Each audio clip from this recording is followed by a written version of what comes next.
This is a podcast about one woman's mission to help entrepreneurs and business owners write better business books. Each week, we tackle your writing excuses, because there are excuses too, and help you beat the blank page of doom so that you can write the book that'll grow your life and your business. Now here's your host, Vicky Fraser.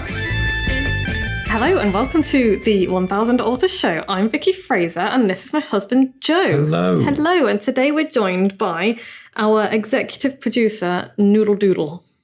Who is sitting on Vicky's knee being a bit of a cuddle. Yeah, we'll see if we can get him to purr into the microphone. Noodle?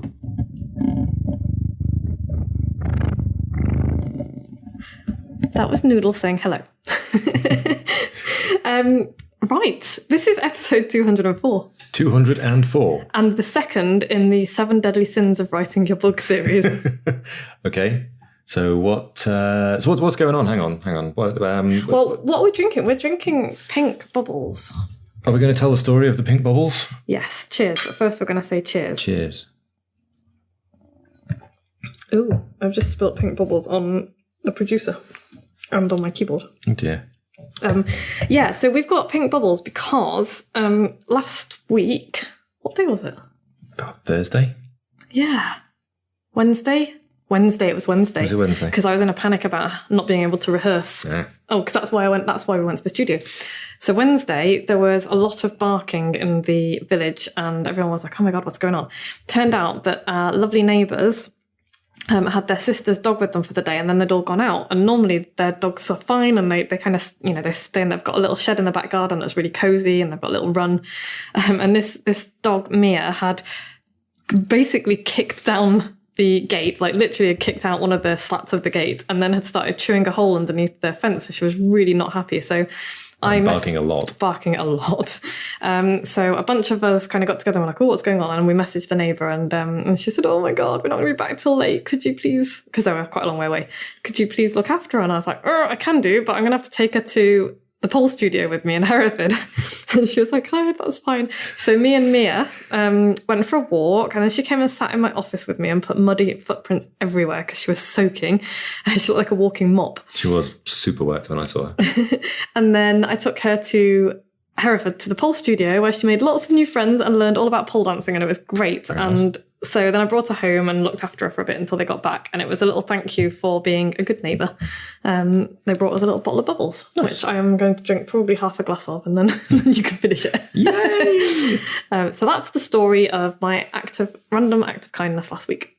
Nice. Yeah. And she came and got to watch me do my run through for my competition. How did the competition go? I won!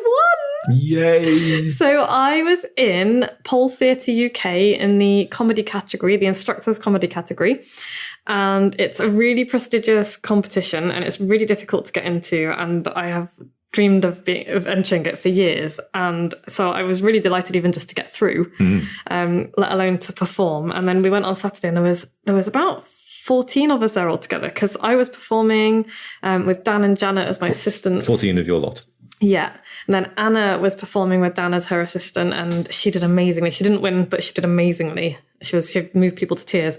And then there was the Pure Demons and that was a group of 11 of them all on stage at the same time doing this incredible performance that I can't really describe because it's not really very family friendly, but it was absolutely incredible and everybody loved it. Again, they didn't win their category, but they were incredible. I think they were the crowd favourite for their category. And it was just fantastic. And yeah, I won my category and I'm really proud and delighted. And it's awesome. Good work. And now I'm exhausted. Yeah, it was a long day, wasn't it? It was. I was up at 5 a.m, drove for 3 hours, spent all day, because the briefing was at 10:30. I was on at 7:30 in the evening. The Pure Demons were on at 10:30 in the end it was, and they were the last ones on, and then it was prize giving, and then I drove home for 3 hours. Luckily, I had Dan and Ruth with me, which was fantastic. Hello, Dan. Hello, Ruth. Hi, guys. Hi, Ruth. Ruth actually listens now. Ruth! You're listening. And Ruth was just the most delightful car companion. So thank you so much. I love Ruth so much. And thank you for keeping her awake on the way home. Yes. So yeah, that's what I've been doing all weekend. It's been brilliant. Nice. But now you're knackered. Now I'm knackered, which is why there is no video for this week's podcast, because I look like shit. You don't. And you've got a sty. I know. I got somebody's filthy elbow to the face last Tuesday. And over a few days, it kind of felt like a bit of a black eye and wasn't that much of a problem. And then it just blew up like a balloon. And then my eyelid has blown up like a balloon, and it's just generally gross.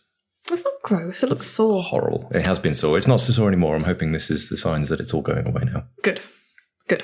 So let's get to the podcast, shall we? Podcast. What are we doing? Well, 7 Deadly Sins of Writing a Book. Yes, but first we do, what are we reading? What are you reading, Joe? Oh, God. We all know the answer to this. I'm reading still The Wheel of Time by Robert Jordan, book number 53. It's... I kind of feel like I've committed so much to it that I'm suffering from... Sunk cost fallacy. Sunk cost fallacies. Yeah. But they're going to make a TV series out of it, and, I'm going to be ahead of the curve. I'm going to wait for that. I am reading The Long Walk by Richard Bachman, which is part of the Bachman Books big book, which Ruth has lent me.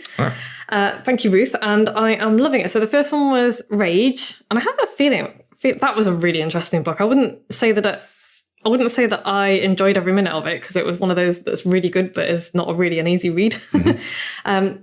And The Long Walk, I'm really enjoying. I'm not very far into it. I think either this or the next one was what The Running Man is based on. Oh. Yeah. The Arnie film. The Arnie film, yeah. Oh, we should watch that in our Arnie series coming up. Yeah, I've seen it a long time ago. Mm. So yeah, I'm reading that, and I'm really enjoying reading, because I've never read any Richard Bachman books. Richard Bachman being Stephen King, yeah, by another name. Yeah. So what's the kind of thematic difference between Stephen King writing as Stephen King and Stephen King writing as Richard Bachman? I think Stephen King is horror, and I think Richard Bachman was kind of straight fiction, because Rage was not horror. It was disturbing, right, and interesting, but it wasn't horror. It's more psychological, and The Long Walk so far hasn't been horror either. It's like a dystopian future type. Not even dystopian future. It's like a dystopian alternate present kind of thing, but it's not horror so far. I don't know what's going to happen. And my non-fiction book, I am almost finished, Bird by Bird by Anne Lamott, and I'm really gutted that I've almost finished it, because it's made me laugh out loud on the train so many times. It is a book on writing and on life, instructions on writing and life, and she just writes beautifully, and she writes in such a way that I read it and I'm like, oh, yeah. So she writes about envy in a way that just blew my mind and just delighted me, because she was talking about how when you see somebody do really well that you like, you'll be like, huh. And I know I should be happy for them, but actually, maybe it wouldn't be so bad if something small and unpleasant happened to them, such as their head exploded. And it's just really, really funny, because she just verbalizes the unworthy thoughts that pop into your head at times like that, and it's just she's really charming with it, and she's just not afraid to speak truth, and I love that. Okay, cool. And truth is a bit of a theme for this podcast, and probably for a lot of the upcoming podcasts as well. Okay. Yeah. So yeah, this podcast episode is 7 Deadly Sins number 2.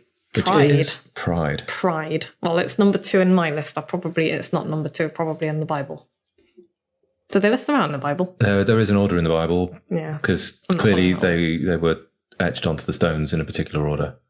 Yeah. By God. Yeah. On the mountain. Not by... when Moses was up there. People who were... That's the 10 Commandments. Oh, no, you're right. When did the 7 Deadly Sins come from? You're like... You spent all of your formative years as a Catholic. How did you... Are you messing with me? No, I'm not. Where did the 7 Deadly Sins come from? Who invented those? I don't know. Oh, if you know who invented the 7 Deadly Sins and how they came about and which tablets they were carved onto on which mountain, do let us know. But I like the 7 Deadly Sins, because I think they are... I understand why they were kind of put down as 7 Deadly Sins.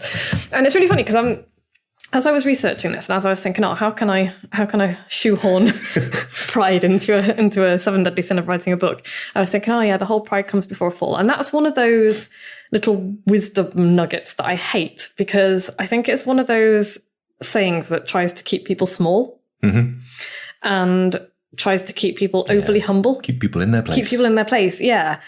And I think what it should be is arrogance comes before a fall, because there's definitely a difference between pride and arrogance. And I don't think there's anything wrong with pride. If you're good at what you do and you care about what you do, there is nothing at all wrong with being proud of it.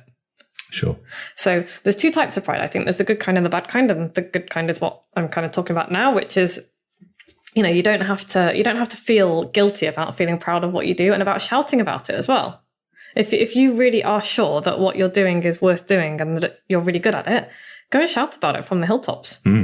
Because other people aren't going to do it for you, probably. Certainly not at the beginning of your career anyway, because nobody will know who you are yet. So you've got to do it yourself. And there are some people in your life who might try and tell you you're arrogant or that you have too high an opinion of yourself. And that pride cometh before a fall. Yeah, and I've had those people in my life and they're shitheads. And they're not in my life anymore. I mean, you can take a good look at yourself in the mirror and just check whether or not they're right. But I don't think, most of the time, I don't think they will be. So our executive producer is looking at himself in the window now.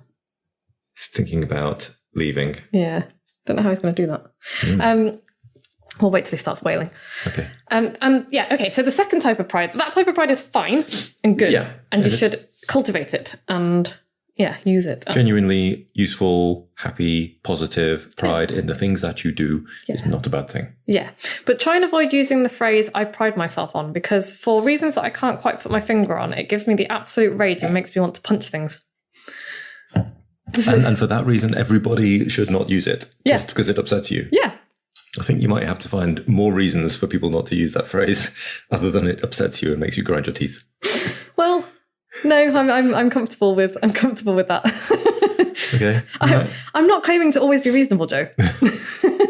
But yeah, if you want to make me grind my teeth, then use that phrase at me, weaponize it. Anyway, the second type of pride is not at all helpful if you want to write a good book. The second type of pride gets in the way of telling the truth. And if you're not telling the truth, there is no point. How does pride get in the way of telling the truth? Good question, Joe. Joe's laughing because he managed to read out the bit of script that I just wrote him. Without you pointing at it and gurning or anything. I know, and then you ruined it by laughing. It's because we're professionals. Oh, whatever. Okay, so if you're writing a book for your business, it's probably going to be all about how to help people in one way or another. Okay. Even if it's a business memoir, you're probably going to want your readers to get something valuable out of it. Nuggets of wisdom and pitfalls to miss. Or just, other people have been in the same boat as you. Yeah. You're not alone. So there are lots of reasons that you might want to write a book for your business, maybe how to solve a problem, achieve a goal, stay sane, be fulfilled, lots and lots of reasons. But generally, I think it's to help people. And to do that, you're going to have to tell stories about yourself. And those stories aren't necessarily always going to paint you in the best light. Right? No, you might want to be telling people about the mistakes you've made. You might want to be telling people about the time that you got a load of client books printed with a spelling mistake on the spine. Oof. I know. Who'd do that kind of thing? I know. Can't imagine.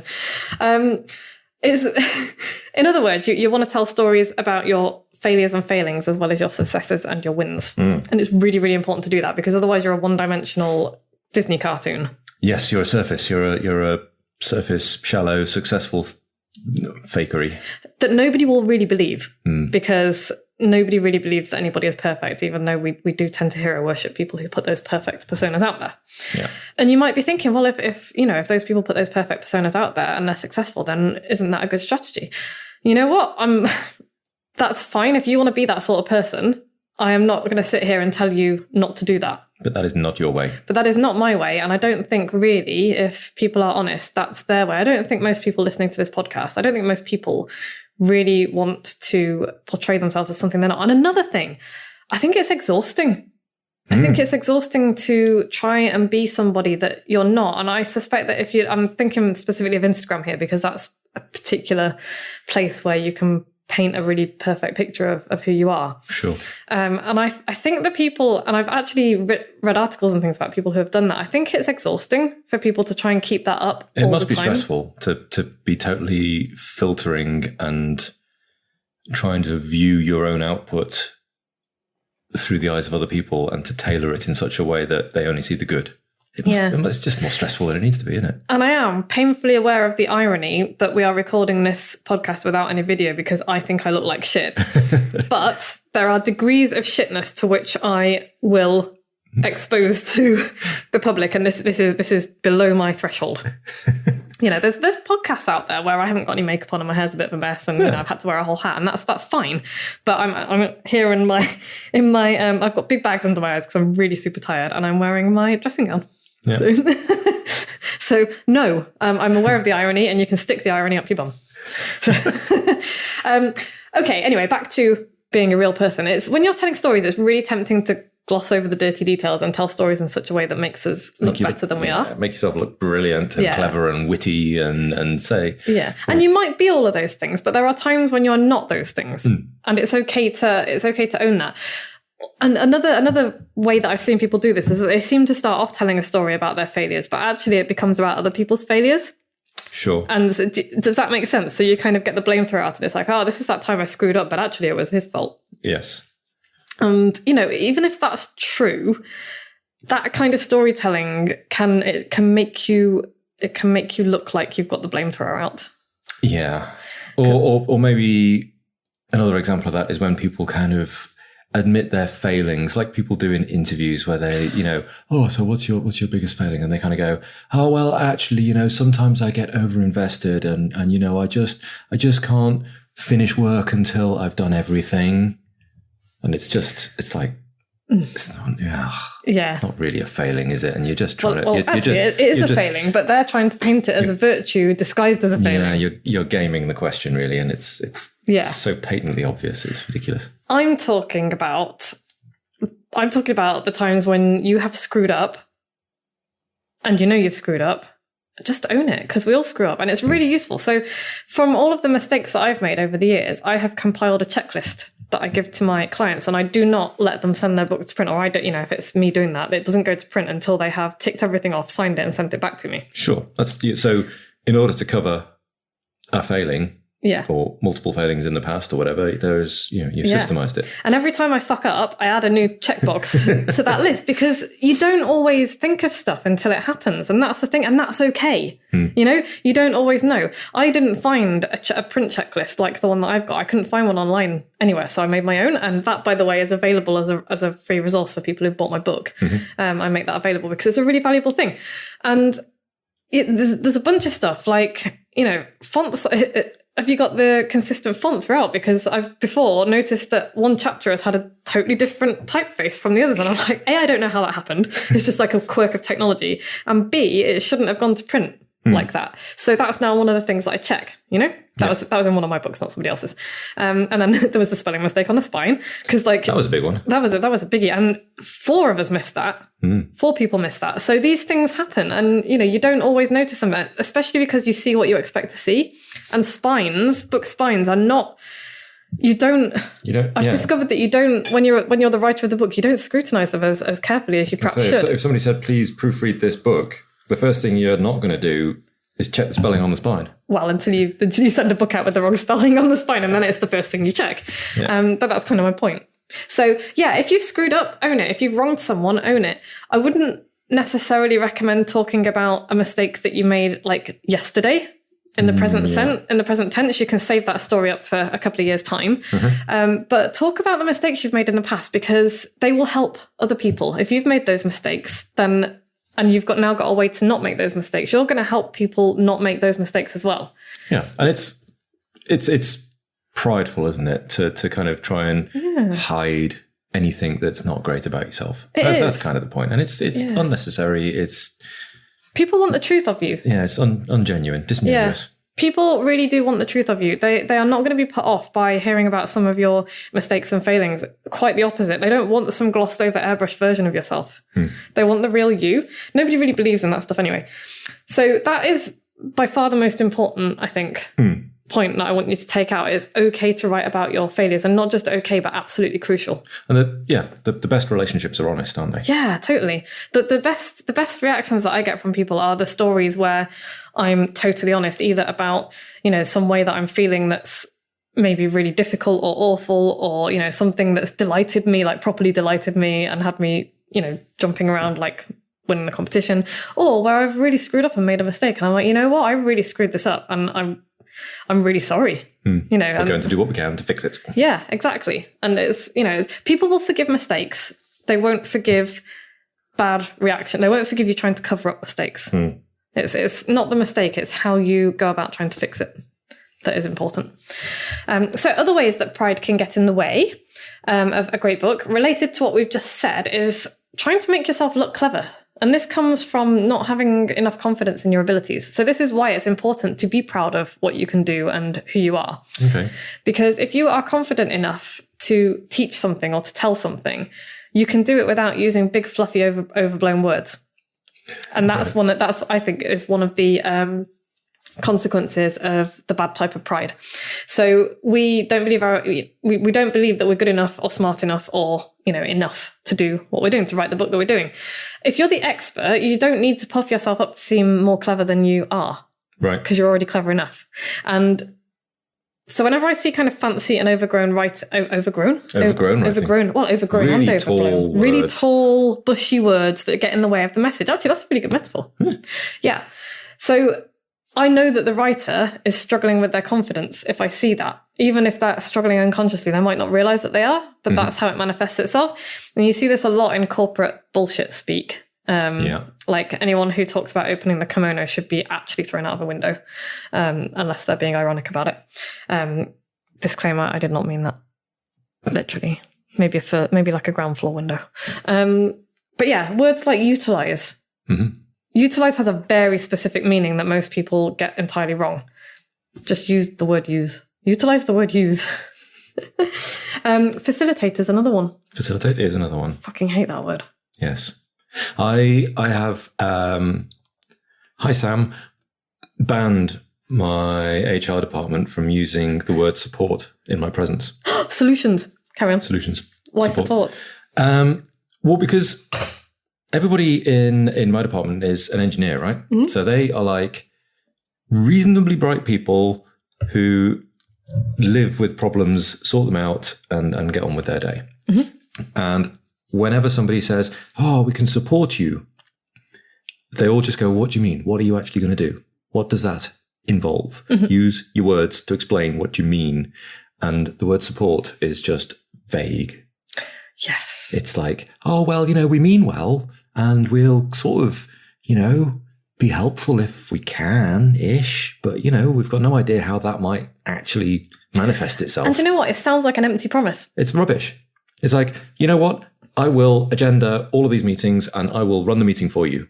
Or I will look after this when you are not here. Or I will update this every morning or whatever. But don't use the word support. This is a really, really good point, actually, for writing that Joe has just made. Because human beings find it really difficult to think in we don't understand abstracts, right? Engineers do not understand abstracts. People don't understand abstracts. So you can hear abstracts. You can just think back to a lot of school for me.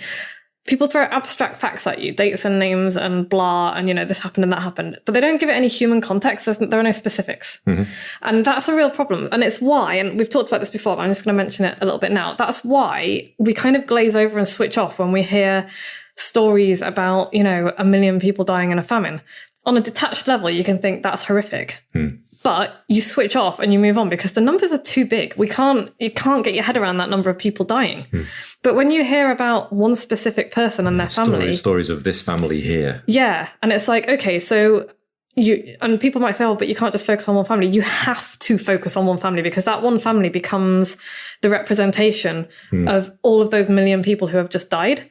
And it's really, really important to do so. That's why when you get letters from charities, they will talk about, Simba the elephant, or I was about to mangle an African name. I feel really bad about it. But, an African child who is now an orphan because their whole family has died. The reason they do that is because we try and care about the big abstract numbers, but we can't do it. It's too big. It's too much. So when they give us an individual to think about, that's when it becomes real. Mm-hmm. And it's exactly the same in your writing. And that is exactly the problem with words like utilize and facilitate and that kind of windy language that people use when they want to cover up the fact that they don't feel confident talking about what they're doing. Use really simple words, simple language to get your message across. Tell us what you mean. Tell us what you mean. And, make it vivid. Make it specific. Talk about your feelings and their feelings and everyone. It's not like sit on the therapist couch and talk about your feelings, but you have to make it real for people. Because otherwise they glaze over. And that's a real problem. So, and the other thing is, about this using overblown language to make yourself sound smarter. There's actually research out there, and I couldn't find it because I was on the train earlier when I outlined this podcast. I will try and find it. But research shows it actually has the opposite effect, and it makes people think you're dumber if you use language like that, because they can't understand what you're saying. They can't understand the message that you're The saying. smartest people can communicate clearly. Yes. Absolutely. They can use simple words and tell you what they mean. And that's the way it should be. They don't feel the need to dress things up. You know, they don't have a point to prove. They're not trying to impress you. They're trying to convey information. Yes. Oh, there you go. That's perfect. They're not trying to convey. No, they are trying to convey information. They're not trying to impress you. Impressing people is not the point of this. And that's, I think, a really, really... see that? I need you to help me plan these, because that's the whole crux of this podcast episode, and the whole pride being one of the 7 deadly sins. This is not about impressing people. It's about helping people and putting your message, getting a message out into the world that you feel needs to be out there. I've got the words. You do have the words. I'm well impressed. Nice. Yeah.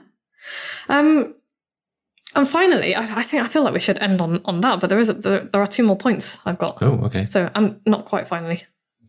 What's that word? Penultimately, be wary of confusing your truth with the truth. So a lot of things are genuinely a matter of opinion. For example, I might love tomatoes and you might hate them. Neither of us are right and both of us are right. Okay. It's an opinion. It is an opinion. Tomatoes are neither good nor bad. They are. You have a preference. Yeah. But if you're quoting your opinion as fact, then beware. So your opinion might be that the world is flat. You are wrong about that. Your opinion might be that the moon landings never happened. You are wrong about that. And your opinion might be that, chocolate is an octave of sunshine. Actually, I don't know, you might not be. That's just so batshit crazy, I can't even go there. But if you are putting something out there as fact, you need to go check it first before you write it in your book, because once it's in your book in print, it's there forever. And you're going to look kind of stupid if what you're It turns out the moon landings were fake. Well, you know what? If someone can prove that the moon landings were fake, then I will eat my words. Yes. If somebody proves the moon landings were fake, then I will eat the fake moon. Do you think it's made of cheese? No. Okay. And finally, Actually, finally, the last version of the bad kind of pride is that self-publishing is somehow less than traditional publishing. Okay. If you're holding out for traditional publishing because you think that self-publishing is not good enough for you, then I don't really know what to say to that, other than that is a level of snobbery that is going to prevent people from learning from you. Because the chances of you getting published traditionally and then doing really well out of it are really small. They're really small. And we'll do a whole podcast episode on traditional versus self-publishing at some point, probably do a series because it's quite a big topic. And you know what? If Penguin Random House approached me and said, write me a book, I'd be like, fuck yes. Absolutely, I'm going to do that. And if they do the same for you, then you might want to jump on it as well. And that's amazing. But don't be under any illusions as to whether or not it's going to actually do you and your business any good. Because when you sign up for a traditional publishing contract, you actually sign everything away. Yeah, might pay the mortgage for a couple of months. It might do. It probably won't though, because the average advance is like $5,000 or $6,000.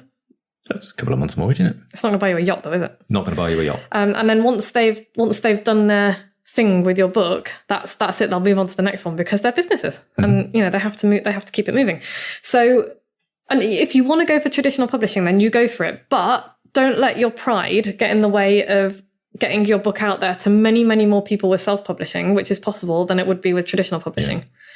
So what's her name? E.M. whatever. The woman who wrote 50 Shades of Grey. I think she self-published originally. Idea. The guy who wrote Wool, Hugh Howey, he self-published originally. The Martian was self-published originally because nobody would take those manuscripts. Those books, The Martian is now like it's one of my favourite films. It's a massive film. Those books would never have seen the light of day if we didn't have access to self-publishing. So don't ever let your pride get in the way of self-publishing a book, because the publishing industry doesn't always get it right. They get a lot of stuff sent to them, and they couldn't, with the best will in the world, they couldn't possibly make the right choice all the time. And, the guy who published The Martian, he knew he had a good thing. He got rejected a lot, and he was like, you know what, screw this, I'm going to self-publish it. And it did amazingly well, as it should have done. Cool. And I think then it got picked up by traditional publishers. So, because they were like, oh shit, missed that one.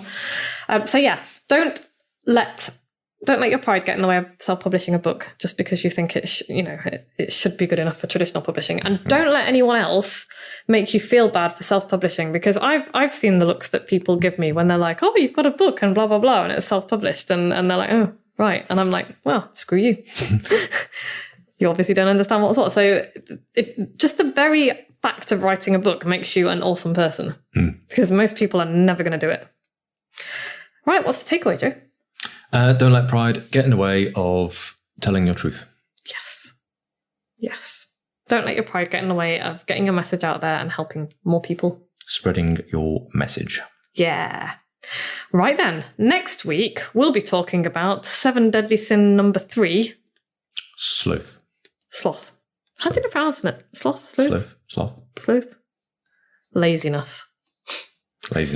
Yeah. So we'll be talking about that. I am at the moment, what's going on in my world? I am at the moment failing to write That's What She Said. You've had some lovely interviews. I've had some fantastic Lots of researching backgroundy stuff. Which has made me think differently about what I want to do with the book. And I'm talking to my editor on Wednesday, I think. So Day after tomorrow. Yeah, I'm a little bit frightened about that, because I'm hoping that she's not expecting me to have a big chunk of it written yet, because that's not how I work. What I do is I procrastinate for a long time and then write a lot in a panic in a week. So yeah, that's going to happen. I'll report back next week about how that went. Maybe she's listening. Hello. Hi, Emily and Victoria. I think Victoria's listening. Hey, Victoria. I am actually working on the book. I'm doing loads of really cool interviews with people, and I am scribbling notes about what I want to do with it, because the interviews that I'm doing are giving me some really cool insights and ideas. So it's very cool. So I'm being a little bit flippant, but also not.